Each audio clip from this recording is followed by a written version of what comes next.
Hello and welcome. We are looking at her eighth fart, her departure, her death by PJ Philander. Okay, this is a very dark, very, very sad and depressing and macabre poem. Okay, it does hit quite deep, especially if you have children or you work with children.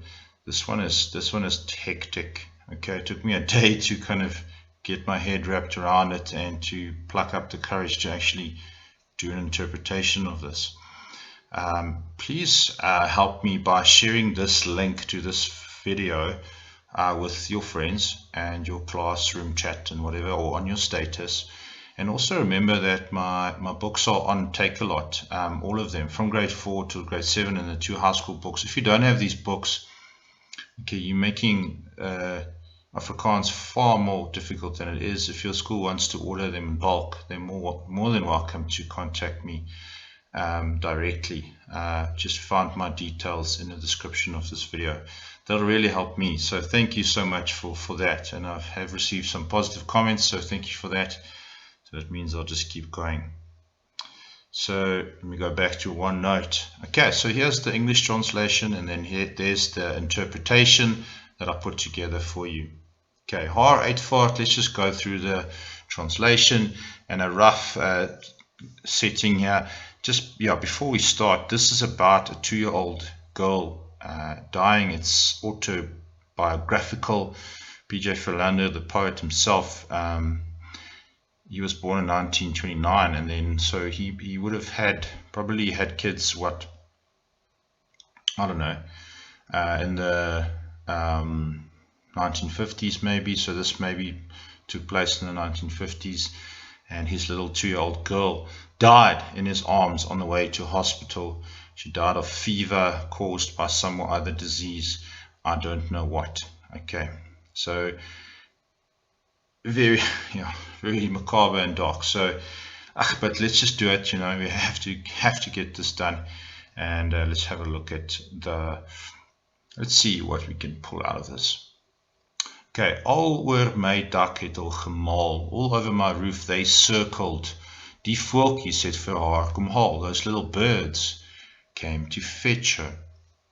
Haar toegevoue feisies, klein, het eilings na die doodsgordijn gegryp en dan weer moeg verslap. Her half-closed little fists reached deliriously or frantically for the death curtain, grasped, then weakly fell limp again. Line 6. Die sweet het langs haar slapies afgetap. The sweat dripped off or trickled down her temples. Haar oogies sien ek duidelik nog. Her little eyes I still see so clearly. Hulle het vir my gesmeek om tog te help. They begged me to help, to still the pain. Maar ek was magteloos teen sy wil, but I was powerless against his will. En halfweg na die hospitaal, and halfway to the hospital, het asemloos die dood ons ingehaal. Breathless death overtook us.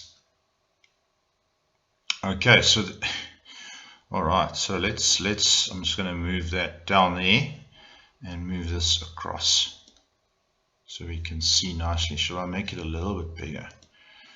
16, that should be fine. Alright, so if we look at the title, haar uitvaart. Okay, so it's a strange way of saying her departure, her death.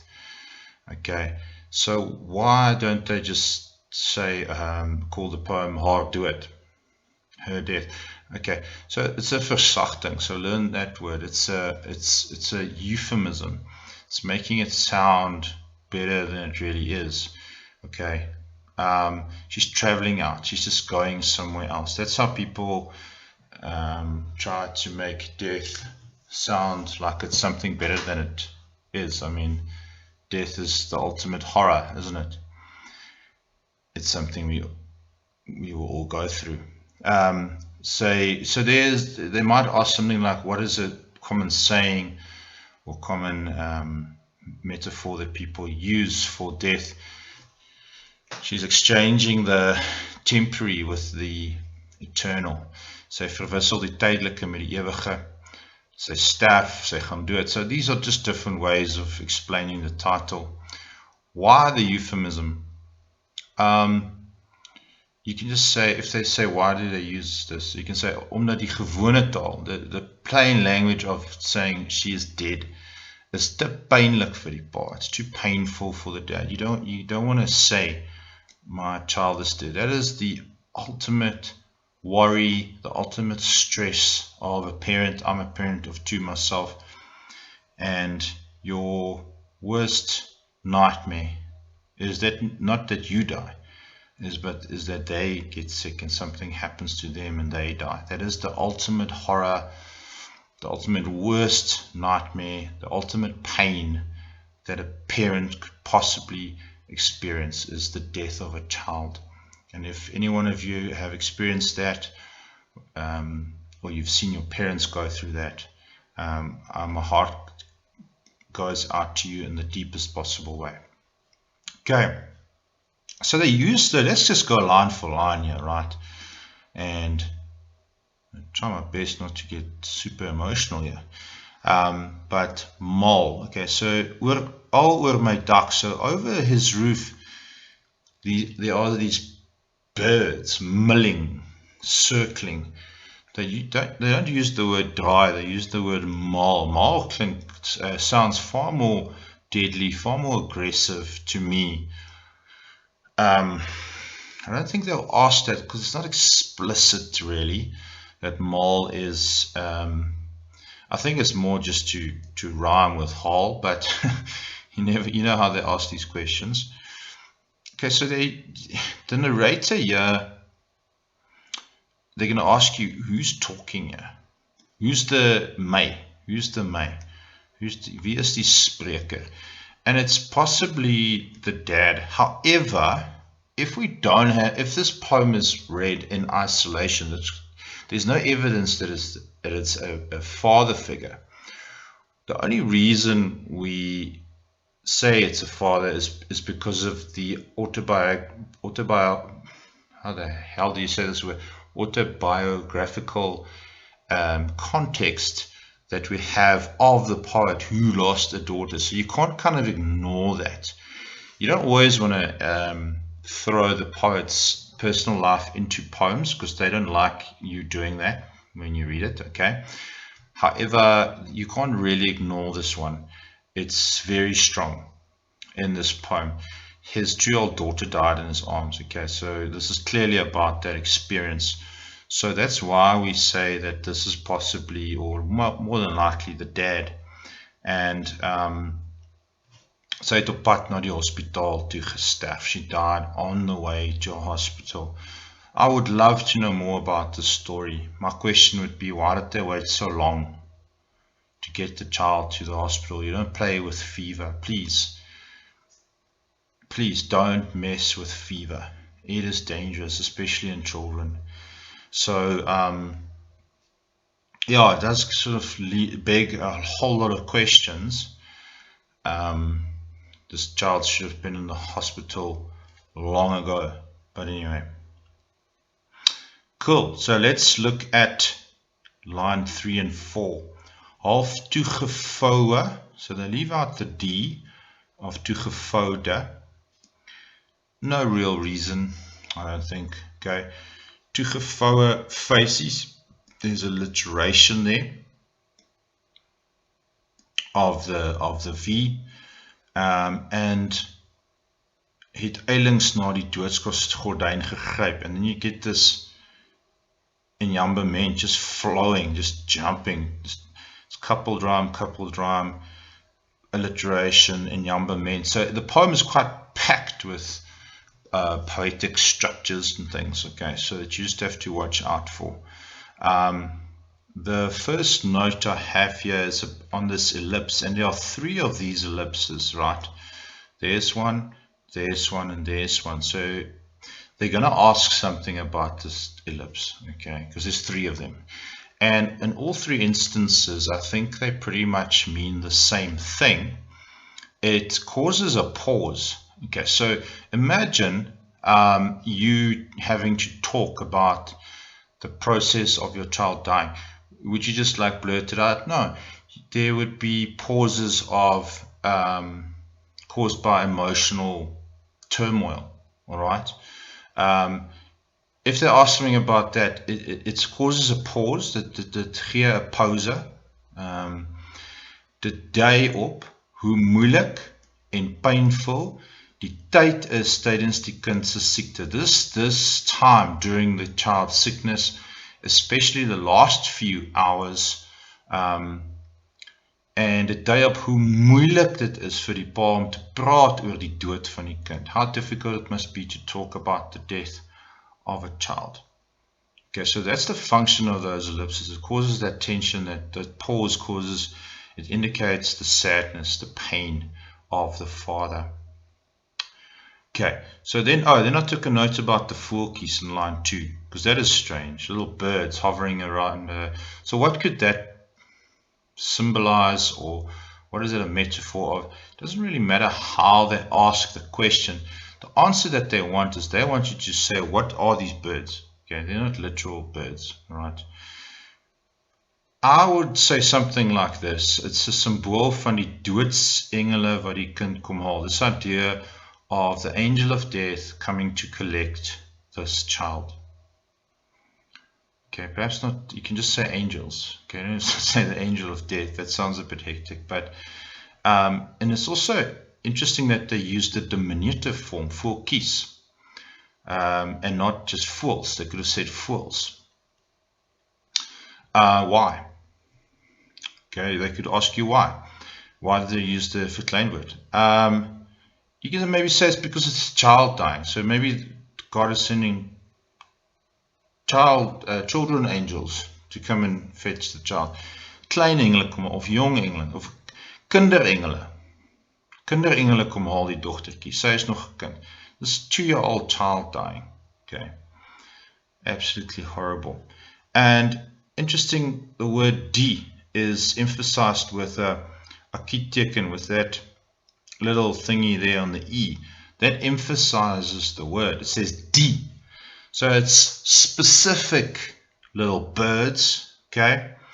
So it conveys this idea that God chose these specific, let's say 5 or 6 birds, I don't know, to go and take this child up to the heavens or afterlife or whatever you personally might believe in. This certainly speaks to a Judeo-Christian belief system here more than anything else, I think.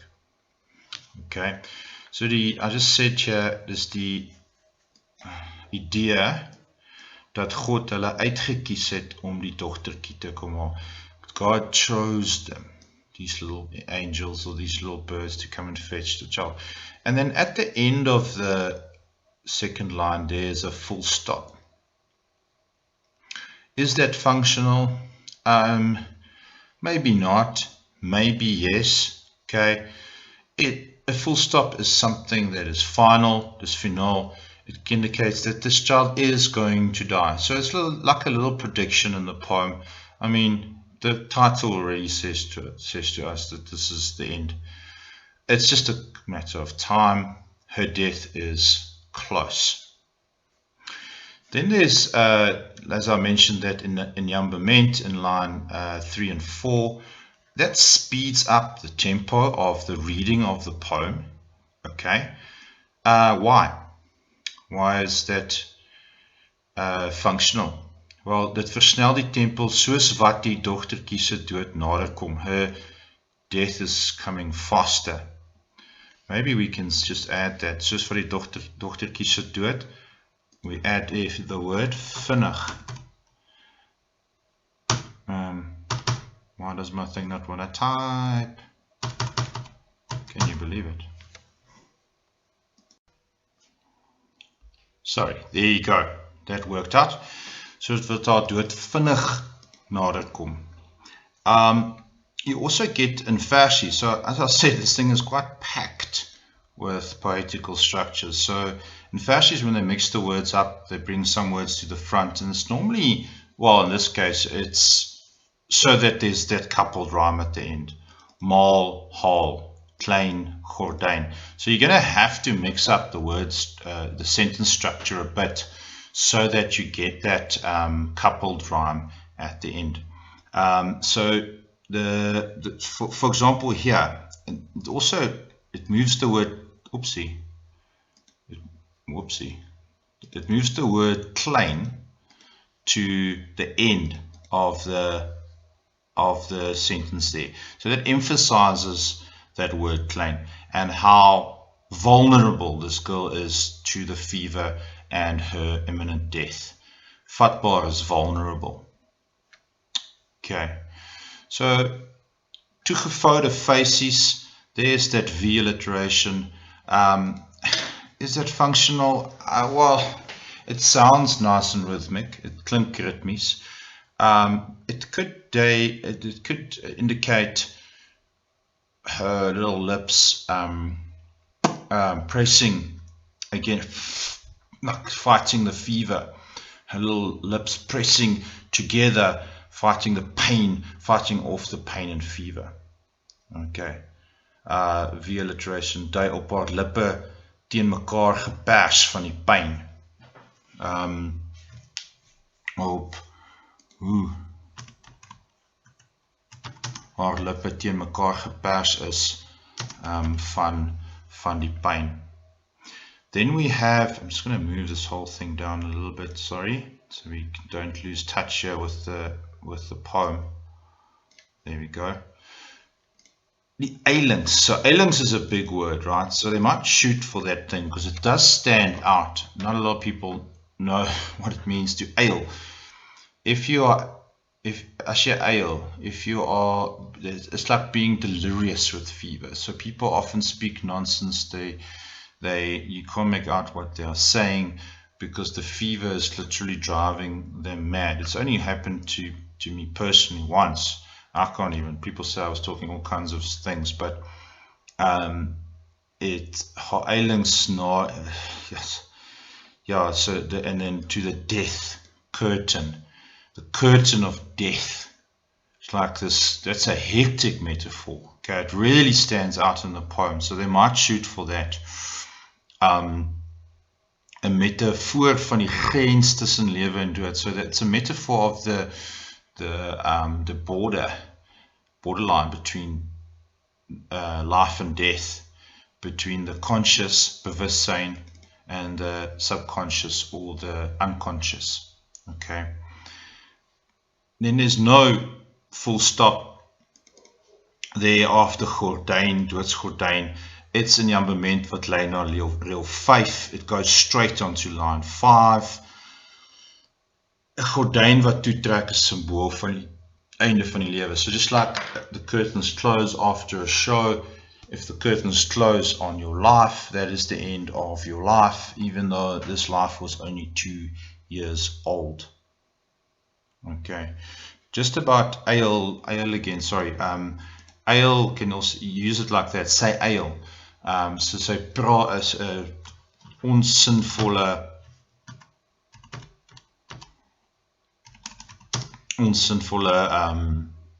woorde. She talks senseless things, maybe in her state of fever. Line 5 and 6, here's just an indication of her struggle with the death. Sy gryp en dan weer moeg, verslap. She grabs at this metaphorical curtain of death, maybe reaching out to her dad, and then it just goes, she just goes limp again, and then that ellipse that just emphasizes the pain of that the girl's going through and the pain that the father's going through. So it's sweet langs haar slaapies afgetap, she's sweating. Okay. Sy veg, as sê jy, sy veg hard teen die koors, sy sweet van die koors, sy veg teen die dood.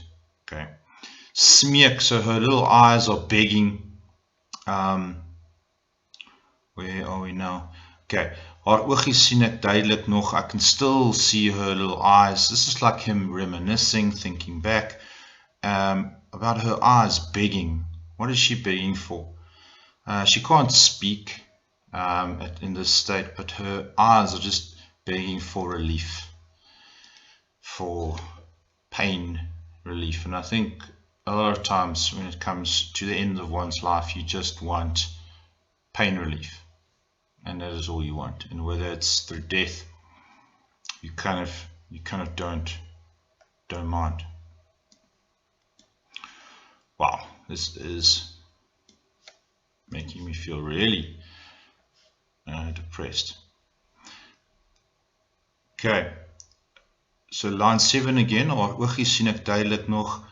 Hulle het vir my gesmeek om tog te help. Then her lips in the middle of the line there. That's an intense pause. Die pyn te stil. Maar ek was magteloos teen sy wil. So the word maar is a conjunction. It'll always mean something in a poem. So it's kind of a shift to right to the end of where she dies. Finale, it points to the finale stadium van lewe. Die kind is besig om te sterf. This child is definitely dying. Ek was magteloos teen sy wil. Who's to say? They're definitely going to ask this, and why is it in capitals? Well, this is referring to the Christian God. It's God's will that this child has to die. And it begs the eternal question that every human that believes in a loving creator struggles with. Why does God allow children to suffer and die? If He is a powerful God that is able to stop these things, why does He not stop it? If you had the power to stop this child from suffering, would you do something? If yes, then why is God?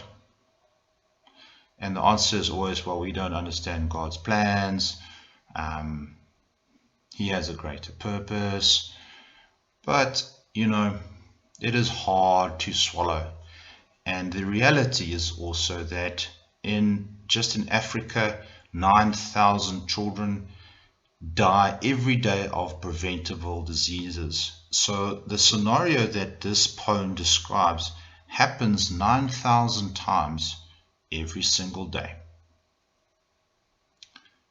Why? Why does that have to happen?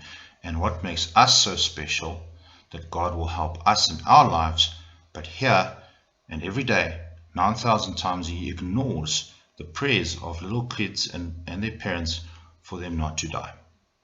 So that is a question that I'm not going to touch that with a 10-foot pole. Okay, but that is the kind of things, that is what I would think if my children had to die. I'd be like, where is God? What? And how dare He take them from me? I want them here. And I want to raise them into adults. And now he wants them there with Him. Okay, that seems a bit weird to me personally. Okay, but that is completely off track now. So it's His will. So the narrator here is saying, I'm powerless against His will. Okay. Yeah. I don't want to say too much. Then there's a comma here. In halfweg na die hospitaal, and halfweg, there's an H alliteration there. I don't think it means much. And this is autobiographically true. Halfway to the hospital, the child died. Het het, asemloos, die dood ons ingehaal. So two things of importance here. Asemloos is tussen two commas. So that really slows down the tempo if you have to read it properly with the pauses. And why? That is functional. Die tempo raak stadig soos wat die kind sterf. literally as the child's life slows down, the poem slows down, the speed that was created by the Inyambement is now broken. And it says death caught up with us. So it's a metaphor, personification of death. That death is something that comes and fetches you. Okay, I didn't even put a note on that, but you can say that. But what's very important here is the ons. Die dood het ons ingehaal. The Father didn't die, or did he? He died many deaths, metaphorically and symbolically and figuratively. When your child dies, a part of him dies. So I said there, the ons, die pa voel of 'n deel van hom ook sterf. Okay. Die dood het hulle gejaag en die kind is ingehaal, the death. So I'm just going to say there, maybe that's personifikasie. If death is out to get you, you can't run. Halfweg, so halfway to the hospital, there's a bit of irony there because I said this child's not even halfway through its life. Okay, perhaps it can't even walk yet. Okay, die kind was nog nie eers halfpad deur haar lewe nie. So it's tragies, it's ironies, you can maybe say tragies as well. And then there's a full stop, obviously that's the end. It's the end of the child's life. It's die einde van die kind se lewe. And interesting that they stick to the coupled rhyme right through the poem. Maal haal, klein gordijn, verslap, afgete, nog toch. Why? I think, okay, apart from it sounding rhythmically good, die paar gee ritme aan die gedig. Apart from that, it emphasizes this close love between a father and a daughter, and perhaps later